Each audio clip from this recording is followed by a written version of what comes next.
What's going on, everyone? My name is Chris Chana, and today we are going to be talking about the 3 different stages of growth as you grow your business from 0 to, I don't know, whatever, 2 million, 3 million, 4 million, 5 million, whatever you decide is your lucky number.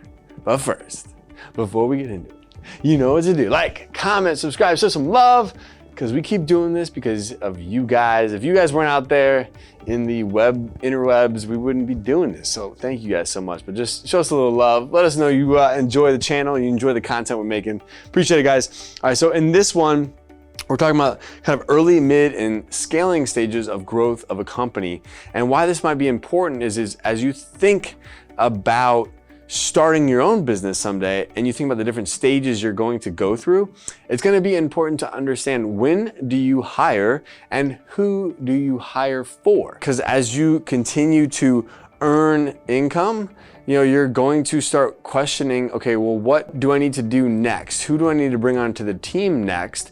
What should that person be responsible for? What does this mean for me? And every company is going to be a little bit different. The type of people that they need, the individuals that you're going to hire, whether it's managers, whether it's, folks that might be, scaling the company, leading the company, managing and maintaining the company, or, starting and just kind of at that entry level position.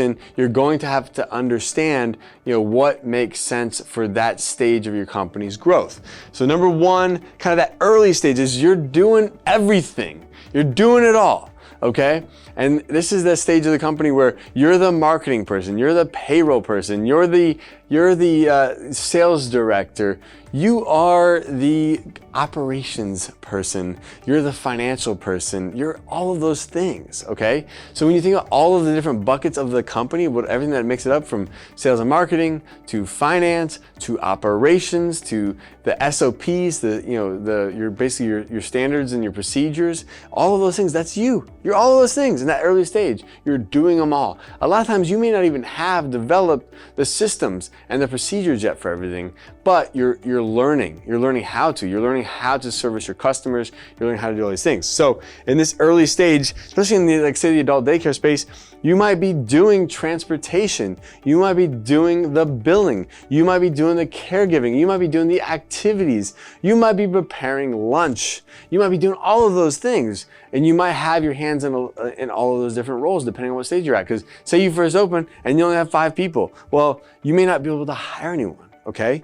but as you continue to grow and as you approach that kind of like $250,000 mark in revenue, you might be bringing some people on. You might have some people on part-time here in this stage, but for the most part, that's you, and you're doing it all. You're like an octopus. You got your hands in everything. And then you're going to enter into this kind of next phase of the company's growth where you start entering maybe the revenue is somewhere between 250,000 and 3 million, where you now are delegating, and you're delegating to other people certain things to do. Okay, now these are things that you would normally do, and you're like now assigning them this responsibility, and then they're responsible for doing those things that you once did. And you're holding them accountable to those things, okay? But they're not necessarily leading a team or leading a group of people yet, okay? Because at this stage of the company where you're between 250,000 and maybe 3 million, you might be at a stage right now where you cannot hire top level executive talent who are going to lead and scale your organization. And you should also ask yourself first too, is how big do I want to create my business? When I think about my adult daycare center, do I want to have multiple locations? Do I want to have just one location? Do I want to have a massive center? Do I want to have a smaller center? Do I want to take over the entire state and be the largest adult daycare centers in the state of Florida? Like, what is my objective? Because as you go through these different stages, you're gonna hire different people. So at this stage, at that mid stage, you're still probably hiring someone who has never maybe done these things before, or they have done them in another capacity, but they haven't, like, this may not be a 6-figure earner. This may be someone that's like less than 6 figures, but they understand how to do certain roles within a company, maybe not necessarily lead the company or grow the company, but they know how to manage or maintain or to do the things that you ask of them or the things that you delegate to them.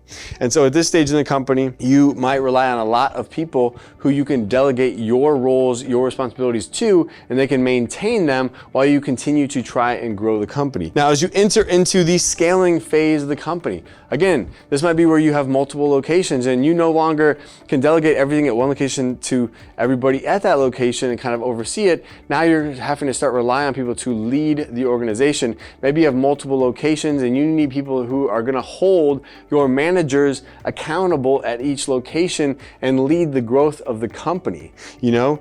And so this is kind of a Death Valley moment, because what happens is as you start to increase and you get to that 3 million plus in revenue, you're going to start hiring people who are going to be at a higher income bracket. So you're going to be relying on people who might be a 6-figure earner plus bonuses, and that person, you know, is going to obviously cost the company a lot of money. And this may be a phase of the company where it used to be very profitable, but now you're investing those profits back into hiring top level talent to bring the company to that next level. Because say you're trying to grow it from say 3 million up to 5 million to 10 million to 15 million, you know, this is the stage of the company that you're going to scale, okay? And you need people right here who you can hire who actually delegate further, okay? So you hire them to go and oversee a certain area of the company and to delegate for that area of the company. Okay, so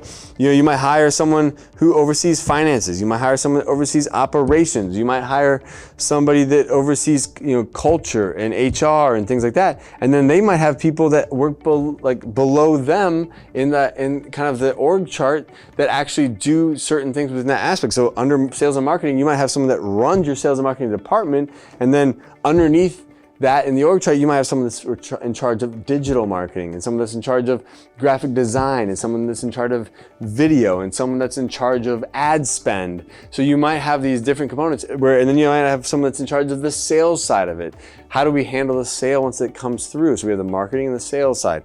And then over here in operations, you might have someone underneath there that helps, or the actually runs a center where the VP of ops person might actually oversee 3 or 4 or 5 centers, and so the reality is now you're hiring people who then delegate further down the org chart, certain roles and responsibilities for that particular category or that particular thing inside that company. Now, again, what's so important is that you understand that at each stage of this company, you're hiring at different income levels, you're hiring for different skill sets, and there's different things that you as the owner are responsible for.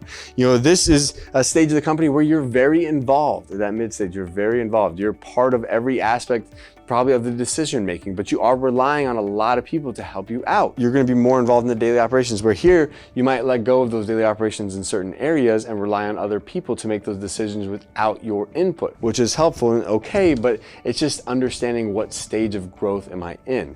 So hope this was helpful. Hope this was helpful as you go along your journey. I wish I would have known something like this when I was starting out, because it would have helped me understand who I needed to hire, when I needed to hire them, and what made sense for what period of time I was in my own growth. Anyways, guys, thank you so much for joining me on this one. If you want to learn more about how to own and operate your own adult daycare center, go to adcpro.com. We look forward to seeing you on the next one. Hey guys, thank you so much for joining me. If you'd like to learn how to open your own adult daycare center, go to adcpro.com. If you'd like the latest business tips, click here, and make sure you subscribe to our channel. Click here. We'll see you guys next time.